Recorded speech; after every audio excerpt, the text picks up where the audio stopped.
आज तक रेडियो सुनता है सारा जहां।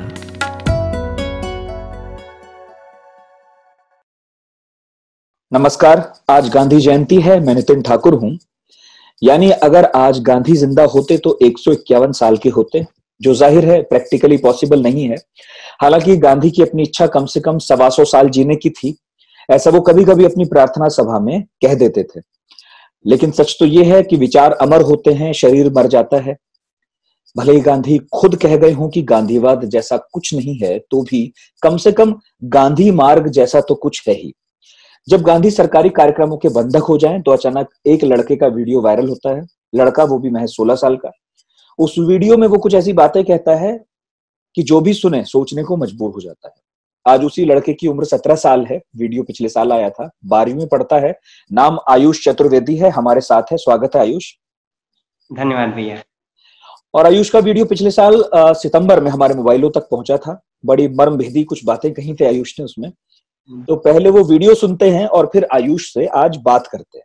नतीजा ये हुआ कि आधी रात को गांधी जी को रेलवे स्टेशन से बाहर फेंक दिया गया, लेकिन गांधी जी ने उस जख्म को सहलाया नहीं, उसे कुरेदा और उनके अंदर एक हथियार उगाया, सिविल नाफरमानी।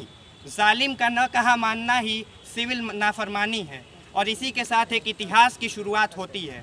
लुई फिशर कहते हैं कि अगर उस अंग्रेज़ के बच्चे को ये मालूम होता कि जिस आदमी को वो ट्रेन के डिब्बे से बाहर फेंक रहा है, वही आदमी एक दिन अंग्रेज़ी हुकूमत को पूरे ग्लोब से बाहर फेंक देगा, तो ऐसी गलती कभी नहीं करता। बड़ी अजीब विडंबना है कि गांधी के देश के लोगों ने ही गांधी को सबसे कम पढ़ा व समझा।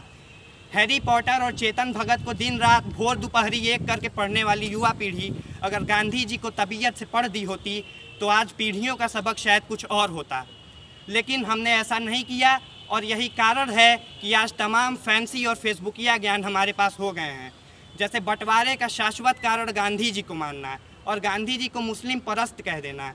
तो मैं ये कह देना चाहता हूँ कि गांधी से बड़ा कोई हिंदू नहीं था, लेकिन गांधी के हे राम से बाकी कौमें डरती नहीं थीं, क्योंकि गांधी भारत में धर्मनिरपेक्षता के प्रतीक थे। आज के समय में अहिंसा को कायरता और कमज़ोरी का प्रतीक समझा जाता है, लेकिन लोग ये भूल जाते हैं कि विश्व की सबसे बड़ी सेना से आप हथियार से लड़ाई नहीं कर सकते। उसके लिए आपको एक ऐसा हथियार चुनना होगा जिसका मुकाबला वो न कर सकें, और वो हथियार है अहिंसा। गांधी जी का कहना था कि आँख के बदले आँख फोड़ने से तो पूरी दुनिया ही अंधी हो जाएगी। उनका ये भी मानना था कि ऐसी पढ़ाई जो आपके हुनर को बढ़ावा न दे, वो बदतमीज़ी की पढ़ाई है। गांधी जी और तमाम नेताओं और सेनानियों के बलिदानों, आंदोलनों और जेल यात्राओं के फलस्वरूप 15 अगस्त सन 1947 को हमें आज़ादी मिली, और हम देशवासी गांधी जी को इतना चाहते थे कि अगले ही वर्ष उन्हें 3 गोलियां मारकर उनकी यही समाधि बना दी। लेकिन गांधी कभी मरते नहीं हैं, क्योंकि गांधी एक विचार का नाम है, गांधी एक व्यक्ति का नाम नहीं है, और विचार सदैव जीवित रहता है। अंत में दुष्यंत कुमार जी की चंद पंक्तियों के साथ अपने व्याख्यान का समापन करना चाहूँगा कि खुदा नहीं न सही, खुदा नहीं न सही आदमी का ख्वाब सही, खुदा नहीं न सही आदमी का ख्वाब सही, कोई हसीन नज़ारा तो है नज़र के लिए, वो मुतमईन है कि पत्थर पिघल नहीं सकता, वो मुतमईन है कि पत्थर पिघल नहीं सकता, मैं बेकरार हूँ आवाज़ में असर के लिए, मैं बेकरार हूँ आवाज़ में असर के लिए। तो आयुष, ये वीडियो जो तुम्हारा है सितंबर 2019 का है। तो पहले यही बताओ कि किस मौके पर तुम बोल रहे थे और ये किसने कैप्चर किया? ये दरअसल भैया जैसे सीबीएसई से एक आया था सर्कुलर कि गांधी जी पे कुछ ना कुछ एक्टिविटीज हमारे स्कूल में करवानी है। तो उसमें अचानक से 9 सितंबर को पहले मैं स्पीच देने का टॉपिक मेरा दूसरा था, और लेकिन कहा गया कि नहीं, कि चूंकि सर्कुलर आया हुआ है तो महात्मा गांधी के बारे में कुछ तुमको बोलना है। तो वो मैंने कुछ चीजें तैयार करके, और फिर उस दिन 9 सितंबर की तारीख थी 2019 में, तो उस दिन मैंने स्पीच दी। और ऐसा कोई प्री प्लान नहीं था कि नहीं इसको रिकॉर्ड करना है या ऐसा कुछ। और मैंने शुरुआत की, कम से कम आधे मिनट या से ऊपर की स्पीच दे ली थी। उसके बाद मेरे पीछे एक मैम खड़ी थी, उनके दिमाग में आया कि इसको रिकॉर्ड कर लेना चाहिए। तो उन्होंने अपना फोन एक बच्चे को दिया, एक मेरे ही क्लासमेट को दिया।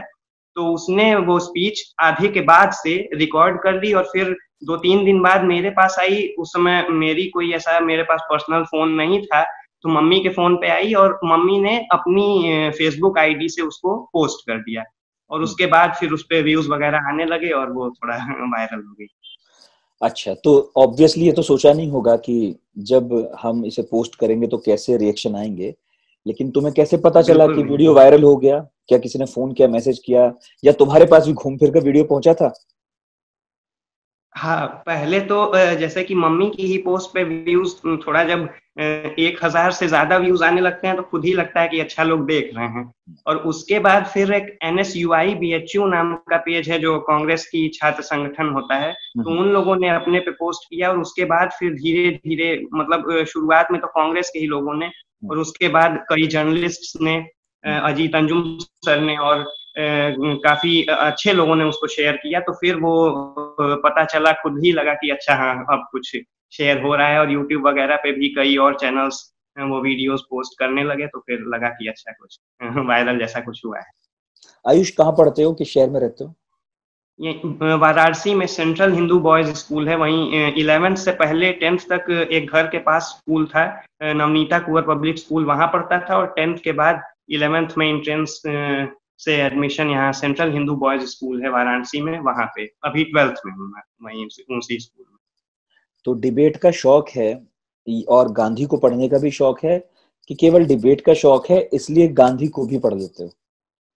नहीं, जब डिबेट नहीं करता था उसके पहले भी गांधी को पढ़ता था, तो मतलब ये शौक भी था और कुछ माहौल की भी वजह से होता है। जैसे कि पापा भी अब 10-11 साल का था तब से ही पापा एक लत लगाने लगे कि हाँ किताबें पढ़ा करो, वो भी पढ़ने लिखने की आदत उनकी भी है, तो वो किताबें वगैरह ले आते थे। तो शुरू से ही मतलब कुछ कुछ रुचि जानने की रही और एक अट्रैक्शन रहता था किताबों के प्रति, तो वो पढ़ने की शुरुआत पहले से ही हो गई थी, जब डिबेट स्पीच ये वगैरह नहीं करता था तब भी। तब अच्छा, पापा क्या करते हैं? पापा यहाँ इग्नू में इंग्लिश के गेस्ट लेक्चरर हैं और ऐसे सोशल वर्क वगैरह भी करते हैं और कुछ लिखते वगैरह भी रहते हैं। अच्छा, ये तुम्हारे पीछे मैं नेहरू को भी देख पा रहा हूँ। नेहरू भी जी। पढ़ते हो, गांधी पढ़ते हो, ये सब तुम पढ़ते हो या पिताजी के लगाए हुए हैं?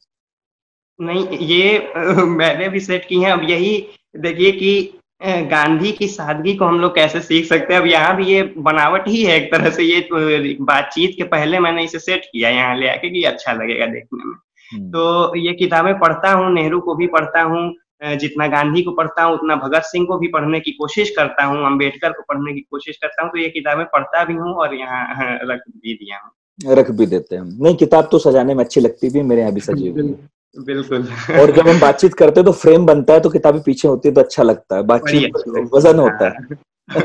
एक तस्वीर लग जाए तो और मजा आता है। बिल्कुल। गांधी मुझे भी अच्छे लगते हैं। खैर, मैंने तो अपने कमरे में गांधी, माइकल जैक्सन और चार्ली चैपलिन, कई लोगों की तस्वीरें लगाई। बिल्कुल बिल्कुल। अच्छा, तो मैं ये पूछ रहा था कि उस दिन तुमने गांधी के बारे में कुछ चीजें कही और हमने अभी अपने वीडियो में सुनाई भी। कुछ बहुत सारी चीजें ऐसी हैं जो वीडियो में नहीं भी आई, क्योंकि छोटा सा वीडियो था, तुमने कहा कि बाद में किसी को ख्याल आया था। क्या बताना चाहते थे तुम उस अपनी स्पीच में? मुझे उसका एक सेंट्रल आइडिया बताओ। सेंट्रल आइडिया जो है भैया यही था कि मुझे उस समय एक तो स्पीच में मैं कुछ ऐसा भी मतलब कुछ भी आदर्शवादी बोल सकता था, कुछ भी कि हाँ गांधी जी का जन्म इस दिन हुआ और मृत्यु उस दिन हुई और क्या क्या किया ये बता के मैं खत्म कर देता। लेकिन मैंने कोशिश की कि भले मुझे 100 बच्चे ही सुन रहे हों, लेकिन मैं कोशिश ये करूं कि आज वो दौर, मुझे कम से कम ये लगता था कि गांधी को कहीं ना कहीं हम भूल रहे हैं और भुलाने की कोशिश ऊपर से हो रही है। तो उस चीज को देखते हुए मैंने ये कोशिश की कि मैं जितना बता सकूं, जहां पर उन्हें हिंदू विरोधी कहा जाता है, मुस्लिम परस्त कहा जाता है, उन चीजों को लेकर या उनकी अहिंसा पर जो सवाल उठाए जाते हैं उनको लेकर मैंने बताने की कोशिश की कि अहिंसा किस तरह से सबसे कारगर हथियार है और किस तरह से गांधी मुस्लिम परस्त नहीं थे या हिंदू विरोधी भी नहीं थे, जबकि वो धर्मनिरपेक्षता के प्रतीक थे। तो इन चीजों को लेकर मैंने बताने की कोशिश की और आदर्शवाद से हटकर जो एक सचमुच जो एक पटल पर दिख रहा है कि हाँ गांधी क्या थे, वो क्या चाहते थे और क्या नहीं हो रहा है जो वो चाहते थे, उन चीजों को लेकर कुछ मैंने बताने की कोशिश की। तुमने आज के हालात का भी जिक्र किया था, है ना? जी। तो उसको दोनों को जोड़ा भी था। अच्छा, जो स्पीच थी ये तुमने खुद लिखी थी या किसी का सहयोग भी लिया था, बातचीत की थी? नहीं, इसमें सहयोग तो जैसे कि अभी पहले मेरी स्पीच का टॉपिक ही दूसरा था। काका हाथरसी नाम के एक कवि थे, उन पर स्पीच देनी थी, उसी दिन देनी थी। अब उनका तुमने शायद हाथरसी जन्मदिन का था। नाम लिया तो हाथरस एक बड़ी खराब वजह से आजकल चर्चा में है। काका हाथरसी अच्छा। हाथरस के थे, बड़े कवि थे। हाँ हाँ हाँ हाँ। हाँ हाँ, जी।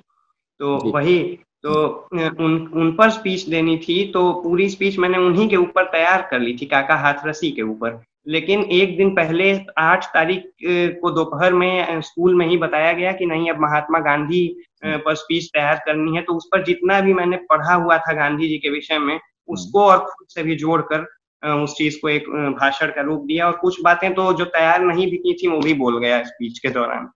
तो गांधी जी से सहमत हो तुम? बिल्कुल, बिल्कुल, सहमत हूँ। कई मुद्दों पर शायद डिफरेंसेस हो सकते हैं, जैसे? लेकिन जैसे कि अब कुछ छोटे-मोटे अगर डिफरेंसेस को देखा जाए तो गांधी जी अब जैसे अल्कोहल के खिलाफ थे, लेकिन उन्हीं के साथ ही रहे हुए राम मनोहर लोहिया हों, जवाहरलाल नेहरू हों, ये लोग सिगरेट सिगार का प्रयोग करते थे। तो खैर वो गांधीवाद नहीं था कि वो ज़िद करके उन्हें छुड़वाएँ, हम्म, लेकिन फिर भी वो नहीं कर सके। तो वो कुछ-कुछ छोटे-मोटे डिफरेंसेस जो होते हैं कि हाँ, ये नहीं कर पाया, तो वैसी चीज़ें तो हैं ही और हम्म, होनी भी चाहिए, क्योंकि आलोचना से परे गांधी भी नहीं है। लेकिन फिर भी उनकी कई बातों से, ज़्यादातर बातों से सहमत। हम्म। अच्छा, तुम्हारी उम्र के बच्चे कॉमिक कैरेक्टर्स से प्रभावित होते हैं और हमारी उम्र के भी थे जब, तो कॉमिक कैरेक्टर से प्रभावित थे। आजकल मूवी की सुपर हीरोज से भी प्रभावित हैं। ये तुम गांधी से प्रभावित कैसे हो गए? और तुम्हारे पास विकल्प तो भगत सिंह, सुभाष चंद्र बोस वगैरह भी थे जो एक्शन हीरोज ज्यादा लगते हैं। बिल्कुल, तो फिर क्या हुआ? बिल्कुल, गांधी वो क्यों? जो वो है गांधी तो बहुत शांत शांत से, और कई लोगों की नजर में कुछ ज्यादा ही शांत ऐसे हैं। शांत, तो सही तुमको बात है। कहाँ प्रभावित कर गए? वो क्या आकर्षण था? वही चीज़ है कि गांधी पढ़ने में आसान है, ये सबसे बड़ी जो है चीज़ उनको जानने में।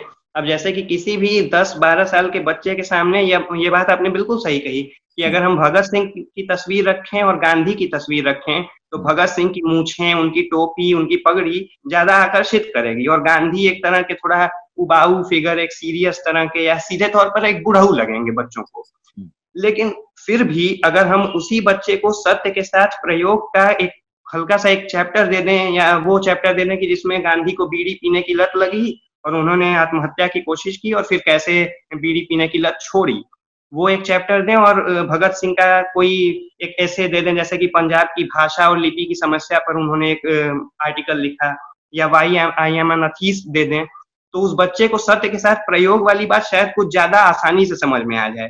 तो गांधी समझ में आसानी से आ जाते हैं, और वही कारण है कि पहले मैंने उन्हें पढ़ा तो समझ में आ गए।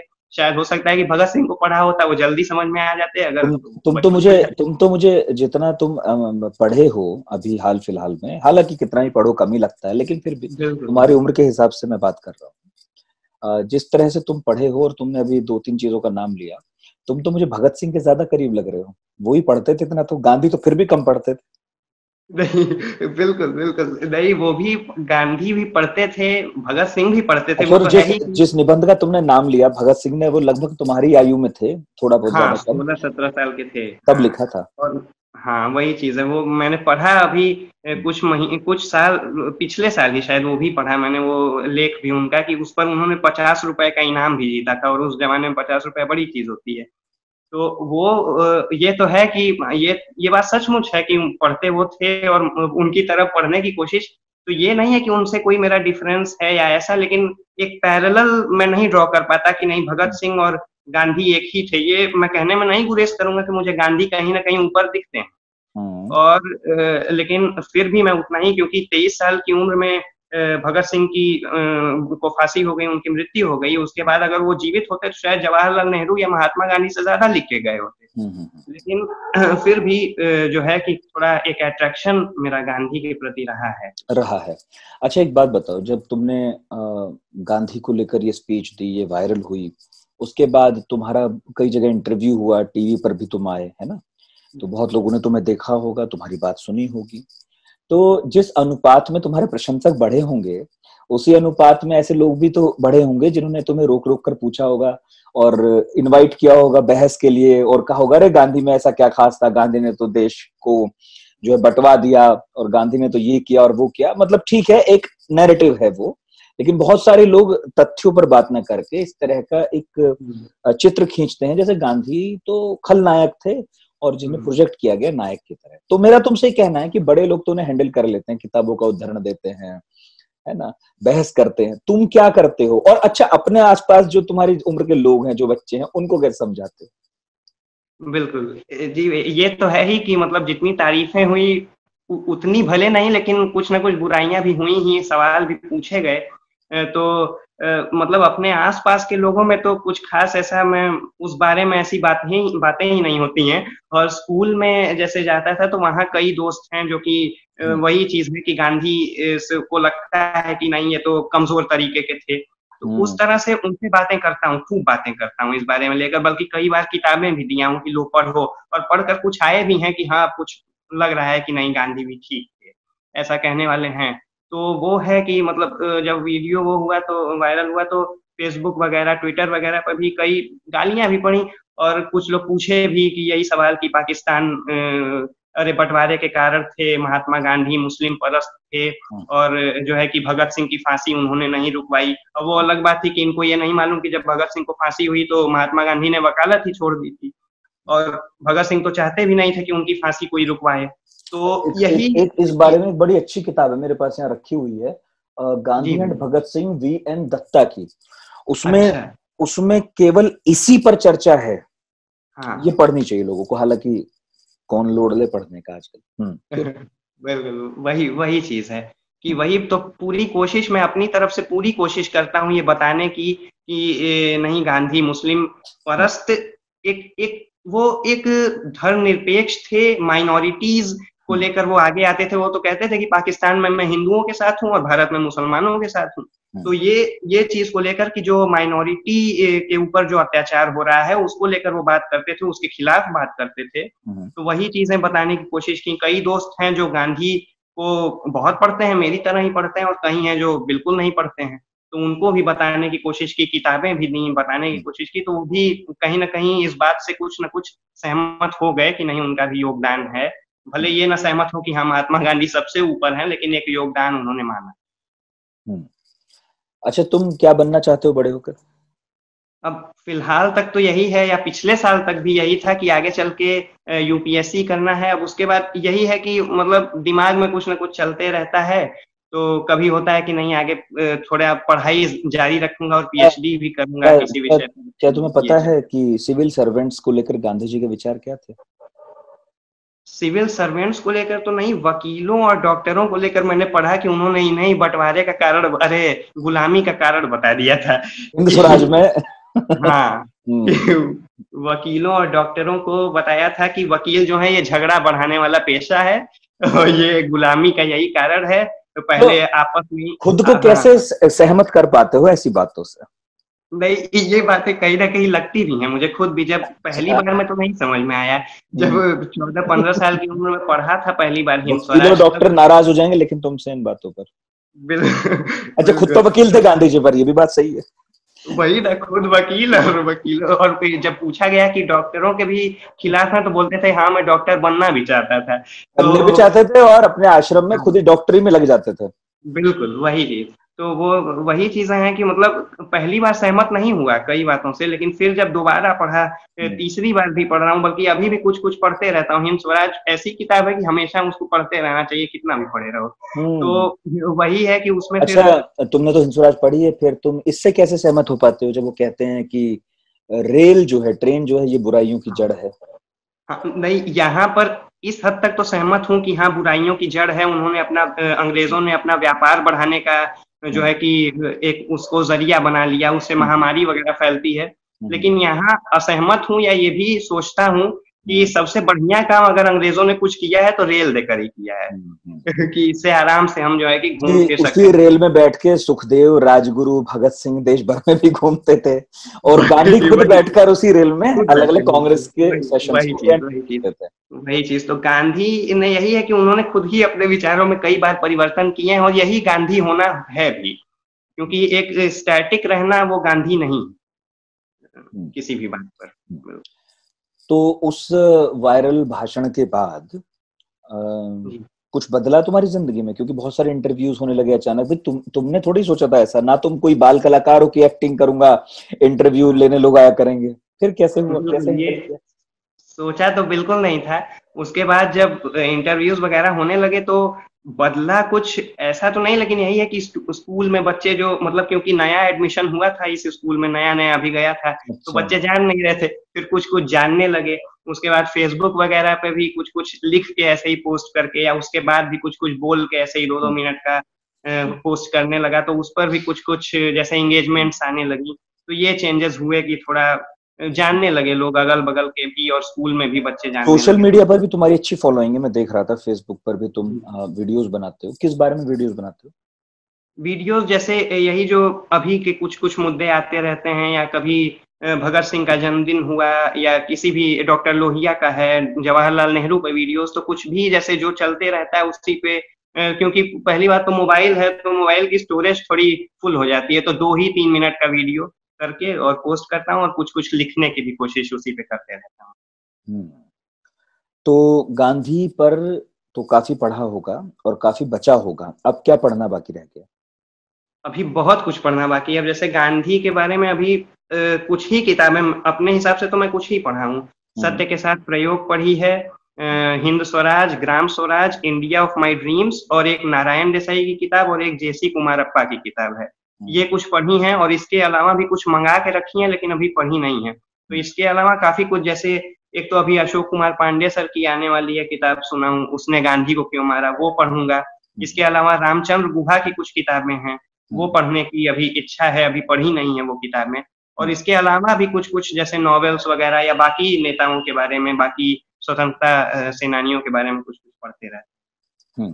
अच्छा, अगर मैं पूछूं कि किसी को गांधी को समझना है, या कोई गांधी को बिल्कुल समझता नहीं है, उसे बताना है गांधी के बारे में, तो कौन सी किताब या कौन सा लेख होगा जो तुम रिकमेंड करोगे? सबसे पहले, क्योंकि जो कुछ नहीं जान रहा है तो उसको सबसे पहले जरूरत है कि उसी जैसी बातें जिस किताब में लिखी हों वो पढ़े। तो सबसे पहले सत्य के साथ मेरे प्रयोग ही वो पढ़े, क्योंकि उसको वो रिलेट कर सकता है अपने आप से। क्योंकि गांधी में भी वही चीजें या वही बुराइयां शुरू में रही जो हम में हैं। हमें भी लत लग जाती है किसी चीज की, जैसे उनको कभी अल्कोहल की लगी, कभी बीड़ी की लगी, तो वो चीजों से इंसान खुद को रिलेट कर सकता है, और वैसे ही रिलेटेबल किताब उन्होंने लिखी भी। तो सबसे पहले मैं अपने हिसाब से तो यही बोलूंगा कि वो पढ़ सकता है, या उनके बारे में लिखी हुई किसी की किताब किसी बच्चे को देनी है, तो जैसे एक था मोहन करके, सोपान जोशी की एक किताब है, वो सब किताबें हल्की फुल्की जो हैं, जो हल्के फुल्के तरीके से आपको गांधी के बारे में बहुत कुछ बता सकें, तो वैसी किताबें सबसे पहले पढ़ सकते हैं। अच्छा, दिल्ली में गांधी रहे, और दिल्ली में उनकी समाधि भी है, और दिल्ली में उनकी हत्या भी हुई थी।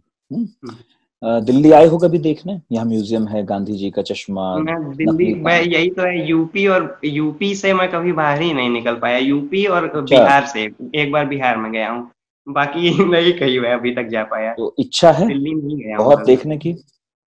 इच्छा है प्रतियोगी जरूर, इच्छा तो पूरा देश देखने की है, लेकिन फिलहाल यूपी से ही बाहर नहीं निकल पाया। निकल नहीं पाए हो जी, तो मेरा तो बड़ा मन है, जब यहाँ आओ तो कभी मुझसे बात करना, हम साथ में चलेंगे, बिल्कुल है ना? म्यूजियम बिल्कुल देखने भी बिल्कुल। चलेंगे, और वो हाँ, बिरला भवन भी जहाँ गांधी की हत्या हुई थी। बिल्कुल। अच्छा, गांधी को तो पढ़ा तुमने, और गांधी को और पढ़ोगे भी। जी, आज तुम तो आज की पीढ़ी के हो, हम भी हैं, लेकिन अभी तुम्हारा समय शायद और 10 साल बाद शुरू होगा, जब तुम उन हाँ, डिसाइसिव पोजीशंस पर बैठोगे, जहां बैठकर कुछ अहम निर्णय लिए जाते हैं। बिल्कुल तुम्हारे भाषण में भी उल्लेख था इस बात का कि आजकल की जो समस्याएं हैं उनकी भी बात कर रहे थे। तुम कैसे गांधी को कनेक्ट कर पाते हो आज की प्रॉब्लम से? तुमको कैसे लगता है कि गांधी आज की प्रॉब्लम्स का कोई हल दे सकेंगे? गांधी को बीते हुए गए हुए बहुत साल हो चुके हैं, शायद गांधी ने सोचा भी नहीं होगा जिस तरह की समस्याएं आज देश में है। बिल्कुल बिल्कुल तुम्हें क्या लगता है कि गांधी समस्याओं का हल दे पाते हैं आज दे बिल्कुल। पाते कई, हाँ, कई चीजों में लगता है कि हाँ दे पाते हैं, और अगर रहते तो और बेहतर दे सकते, क्योंकि हैं? रहते की आज बात जैसी, नहीं, वो तो किंतु परंतु है। मैं रहते की बात हाँ, नहीं कह रहा हूँ, मैं कह रहा हूँ कि जो वो बता गए, जो वो लिख गए, उससे क्या आज की समस्याओं का समाधान मिलता है, ये पूछ रहा बिल्कुल। मुझे कई मुद्दों पर लगता है, जैसे कि उन्होंने जो आज धार्मिक शिक्षा दी जा रही है, कई मदरसे देते हैं, या फिर सरस्वती शिशु मंदिर वगैरह में ये सब धार्मिक शिक्षा वगैरह दी जाती है, तो गांधी तो ये चाहते थे कि आजाद भारत बिल्कुल धर्मनिरपेक्ष हो और किसी भी तरह की धार्मिक शिक्षा किसी बच्चे को न दी जाए, जबकि सबसे बड़े उन्हें एक जो है कि गाय से एक प्रेम करने वाला हिंदू, एक ऐसे तरह का हिंदू वो थे, राम नाम जपने वाला हिंदू। हाँ, ऐसे हिंदू थे। हाँ, तो फिर भी चाहते थे शिक्षा जो है वो धर्म की ना दी जाए, धर्म की ना हो, तो नेताओं पर धार्मिक इन्फ्लुएंस ना हो। ये तो खुद बहुत कॉन्ट्राडिक्टरी आदमी है। मैं पूछ रहा हूँ, जो आदमी इतने कॉन्ट्राडिक्शंस में जीता था, वो आज की समस्याओं का समाधान कैसे दे पाएगा? नहीं, मुझे यही लगता है कि जो इंसान कॉन्ट्राडिक्शंस में है वही शायद समाधान दे सकता हो, क्योंकि स्टैटिक आदमी कैसे देगा? जो वो तो सीधे सीधे डिक्टेटरशिप हो गई कि हाँ वो एक तरह से सोच रहा है और उसी तरीके से सबको सोचवाना चाह रहा है कि मैं जो सोच रहा हूँ वही सोचो। तो वो इंसान जो खुद ही कई मुद्दों पर अलग अलग सोचता हो, तो वही अलग अलग चीजों का समाधान भी दे सकता है। चलो मैं ज्यादा उलझाऊंगा नहीं, वरना कहोगे कि पता नहीं कैसा इंटरव्यू ले रहे हैं मुझसे। बताओ, कई लोग तो गांधी पर भी आरोप लगाते हैं कि वो तानाशाह थे। तुम्हें ऐसे लोग मिलते भी होंगे जो कहते होंगे कि गांधी भी तो तानाशाह थे एक तरह के। जैसे मैं बताऊं, उदाहरण दे देता हूँ, शायद तुमसे किसी ने पूछा हो कि सुभाष चंद्र बोस जब कांग्रेस के अध्यक्ष पद का चुनाव जीते, तब राष्ट्रपति कहते थे कांग्रेस अध्यक्ष, तो गांधी के वो तो पसंदीदा उम्मीदवार नहीं थे, उनके खिलाफ पट्टाभी सीतारमैया खड़े थे। पट्टाभी सीतारमैया ने बाद में कांग्रेस का इतिहास लिखा है, वो पढ़ना चाहिए सबको, बड़ा लंबा चौड़ा कई खंडों में है। तो खैर, गांधी के उम्मीदवार की हार हुई और सुभाष चंद्र बोस जीते, लेकिन चूंकि गांधी को वैचारिक तौर पर सुभाष बाबू के कुछ मतों से समस्याएं थीं, कुछ विचारों से समस्याएं थीं, तो सुभाष चंद्र बोस कांग्रेस के अध्यक्ष नहीं रह सके। तो ये कहा जाता है कि गांधी अपनी तरह की एक डिक्टेटरशिप तो चलाते थे। इसी तरह जो आंदोलन उन्होंने असहयोग चलाया, चौरी चौरा वाला तुमने कांड पढ़ा होगा, जब हिंसा हुई तो गांधी ने आंदोलन वापस ले लिया। वापस लेने के बाद बहुत लोगों में गुस्सा था। भगत सिंह और चंद्रशेखर आजाद उस वक्त थे, सब जिंदा थे, वो भी शायद उसको आलोचना की दृष्टि से देखते थे कि ये क्या बात हुई, जब लोगों में इतना उत्साह जगा, लोग चल पड़े, तो इस आदमी ने वापस ले लिया आंदोलन। कई लोग नहीं समझ पाते उन चीजों को, तो ये अपने मन से आंदोलन वापस ले लेते थे, अपने मन से आंदोलन करते थे। अपने मन का अध्यक्ष हो तो ठीक है, जवाहरलाल नेहरू को थोप दिया, जवाहरलाल नेहरू को थोप कर वो चल बसे, अपना जवाहरलाल नेहरू प्रधानमंत्री हो गया। तो गांधी की डिक्टेटरशिप नहीं दिखती है तुमको? नहीं, ये कुछ बातें हैं, लेकिन फिर भी मैं इसे डिक्टेटरशिप तो नहीं ही मानता, क्योंकि ठीक है, अगर गांधी की नजर से ना सोच के अपनी ही नजर से हम देखें तो जवाहरलाल नेहरू अगर गांधी जी चुनते भी थे किसी को, भले वो तानाशाही के ही नजरिए से चुनते हो या जो भी, लेकिन जवाहरलाल नेहरू ने जब तक उन्होंने भारत पे प्रधानमंत्री थे, एक भी सांप्रदायिक दंगा नहीं होने दिया। तो ये शायद गांधी ने सही चुनाव किया कि सरदार पटेल को ना चुनकर, या हो सकता है सरदार पटेल भी ऐसा ना करते, तो कहीं ना कहीं उनका चुनाव बेहतर भी रहता था। वो भले तानाशाही रवैया, कुछ लोग कहते हो कि हाँ ये तानाशाही रवैया है, लेकिन फिर भी। और चौरी चौरा कांड के बाद एनसीएम, नॉन कोऑपरेशन मूवमेंट को वापस लेना, इसको भी मुझे लगता है कि उन्होंने काफी हद तक ये बात सही की, क्योंकि जिस आंदोलन की शुरुआत ही अहिंसा के लिए हुई है, वहां उसमें अगर हिंसा हो, एक आदमी भी अगर मरता है, तो आंदोलन वापस ले लेने की ही चीज है। क्योंकि वो कुछ बनने के लिए उनका आंदोलन नहीं था कि मैं लगातार इस आंदोलन को सालों साल चलाऊंगा और मैं आगे चल के प्रधानमंत्री बन जाऊं, तो इसके लिए उनका आंदोलन नहीं था। तो जब उनके मूल्यों के खिलाफ ही उनके आंदोलन में कुछ चीजें होंगी, तो वो जाहिर है कि वो उसे वापस लेंगे, और यहाँ तो मैं सहमत हूँ ही। और तानाशाही रवैया यही है कि शायद उनका जो चुनाव है, वो उनको लगता हो कि सुभाष चंद्र बोस चूंकि कुछ हिंसक प्रवृत्ति के थे भी, तो उसको लेकर के उनका विरोध रहा हो और वो चाहते हो कि वो ना बने, तो उनका चुनाव कुछ हद तक सही हो भी सकता है, जैसे कि नेहरू के उसमें हम देखते हैं कि नेहरू गांधी ने अपने जीवन काल में इन प्रश्नों का बहुत जगह उत्तर दिया है, लेकिन उनसे जो असहमत लोग हैं वो बार बार उन प्रश्नों को दोहराते हैं। आज गांधी हमारे बीच तो नहीं है, लेकिन जो गांधी को पढ़ते और समझते हैं, जरूरत इस बात की है कि वो गांधी के उन्हीं उत्तरों को सरल भाषा में और मजबूती के साथ लोगों के सामने रखें। मुझे उम्मीद है तुम्हारा अध्ययन बढ़ेगा तो इन प्रश्नों का और भी सटीक जवाब दे पाओगे। ये मैंने ऐसे ही पूछ लिया, ऐसे कोई इंटरव्यू नहीं चल रहा था, ऐसे है ना, सॉरी। एक आखिरी क्वेश्चन पूछूंगा, फिर खत्म करेंगे। नाथुराम गोडसे को लेकर एक किताब तो आ ही रही है, जिसका तुमने जिक्र किया अभी, अशोक कुमार पांडे की, है ना? वो तो सब पढ़, और उससे पहले भी कई किताबें आई हैं, मैं बताऊं। क्या तुमने नाथुराम गोडसे की दलीलें पढ़ी हैं? हाँ, उनकी कई बातें पढ़ी हैं कि जैसे कि वो मुस्लिम परस्त बता के और चूंकि हिंदुओं के खिलाफ महात्मा गांधी ने कई काम किए, तो उसको लेकर के उन्होंने कई दलीलें दी हैं। तो वहां तुमको लोग घेरते नहीं है उनकी दलीलें बता करके, इसलिए मार दिया, ठीक किया, ऐसा कुछ नहीं? बिल्कुल बिल्कुल बिल्कुल घेरते हैं। तो मुझे लगता है कि नहीं, ये गलत है। नाथूराम गोडसे ने जो किया वो गलत है, और उसी को अब उन चीजों को शायद वही है कि जो आज जो लोग घेरते हैं, उसी तरह की मानसिकता नाथूराम गोडसे की थी। नाथूराम गोडसे एक, मुझे तो नहीं लगता कि वो एक पागल आदमी से इतर कुछ और था। तो उस चीज को लेकर मुझे लगता है कि कहीं ना कहीं उनका अध्ययन कम था। मैं उसका नहीं कहूंगा, उनका अध्ययन कम था। और कई मामलों पर उन्होंने गांधी को उतना जानने की कोशिश नहीं की कि उनके विचार क्या हैं, कि जब हिंदुओं पर आक्रमण हो रहा हो, जब मुस्लिमों को लोग मार रहे हो, तो मुस्लिम के ही घर में जाके रुकना ये गांधी ही कर सकते थे। तो इस चीज को वो नहीं समझ पाए, और यही कारण था कि उनके डिफरेंसेस थे। और डिफरेंसेस का, ऐसी जो हिंसक विचारधारा होती है, वो डिबेट और डिस्कशन में बिलीव नहीं करती, वो सीधे मार देना चाहती है। तो वही उन्होंने किया कि उन्होंने गांधी से बात नहीं की कभी, जबकि सामने वो पढ़े भी। गांधी पर एक फिल्म बनी है रिचर्ड एटनबरो की, तो उसमें मैंने देखा कि वो कई बार सामने पढ़े भी हैं महात्मा गांधी के, लेकिन उन्होंने कभी बात करने की कोशिश नहीं की, या उनके संगठन ने कभी बात करने की कोशिश नहीं की उनसे इन मुद्दों पर, बशर्ते उनका सीधे विरोध करने की कोशिश की, या सीधे फिर तो मार ही दिए। तो वही है कि जो हिंसक विचारधारा होती है, वो किसी चीज को मान लेना नहीं चाहती है, या डिबेट या डिस्कस नहीं करना चाहती है, सीधे खत्म कर देने में उसका विश्वास होता है। ठीक है आयुष, बात करके बहुत अच्छा लगा। हमने सोचा था कि इस बार 2 अक्टूबर को बड़े बड़े विद्वानों से बात करते हैं, लेकिन तुमसे बात की जाए। तुम भी विद्वान हो, इसमें कोई दो राय नहीं है, लेकिन विद्वान इन मेकिंग भी हो, है ना? बिल्कुल बिल्कुल, इन मेकिंग ही हूँ। अभी तो कुछ बहुत कम, अपने हिसाब से मैंने बहुत कम पढ़ा है। उम्मीद है गांधी को पढ़ो, खूब सारा गांधी पढ़ो, खूब सारा नेहरू पढ़ो, खूब सारी दूसरी विचारधाराओं के लोगों को भी पढ़ो। सावरकर भी पढ़ना चाहिए, जिनको दूसरा ध्रुव माना जाता है। और इसी तरह तमाम विचारकों को, तमाम स्वतंत्रता सेनानियों को पढ़ते हुए जो समझ पैदा होती है, वो शायद उससे बेहतर है जो बिना पढ़े मजबूत हो जाती है ना? बिल्कुल बिल्कुल, वही है कि हीरो वर्शिप बुरी होती है, कि किसी भी खाली तस्वीर देख के उनकी तरफ अट्रैक्ट हो जाना, वो गलत है। पढ़ के ही होना चाहिए, पढ़ के होना चाहिए। बहुत बहुत शुक्रिया, तुमने हमें वक्त दिया, और तमाम लोगों का शुक्रिया जिन्होंने इस बातचीत को सुना, आयुष को सुना, आयुष की बातों को सुना। बहुत अच्छा लगा, बहुत मजा आया। कभी तुमसे मुलाकात होगी तो और अच्छा लगेगा। कोरोना काल में अपना ख्याल रखो। बहुत बहुत शुक्रिया तुम्हारा आयुष। बिल्कुल, धन्यवाद भैया, धन्यवाद भैया। आज तक रेडियो सुनता है सारा जहां।